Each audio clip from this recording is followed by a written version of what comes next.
Listen. Listen much closely. The world is quieter now. The silence is definite, almost tangible. But this is not a time for sadness.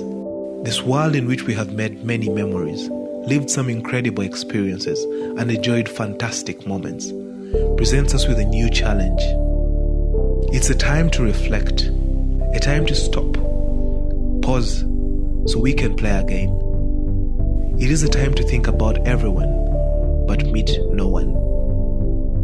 Our world was meant to bring us together, but for now, our main strength is to remain apart. As we feel the ripples of silence echoing through our cities, kingdoms, mountains, and wildlands, as the African drum is silenced for a while, we know that we will continue to look out for one another, and that together, we'll get through this. Our national parks, island retreats, semi-arid and tropical zones will be rejuvenating and awaiting our return. Today we need to see each other as one. It is important for us to stay healthy, safe, and alive, because when we overcome, we will meet again to give you the warmest welcome to Uganda. The families will return.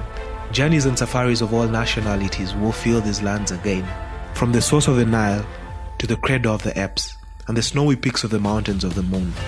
We will come to experience life at its best, but above all, to celebrate together. Now is the time to dream of the amazing things to come. This is the time to contemplate this land drenched in magnificence. For when the better days return, Uganda will be waiting to welcome you with open arms.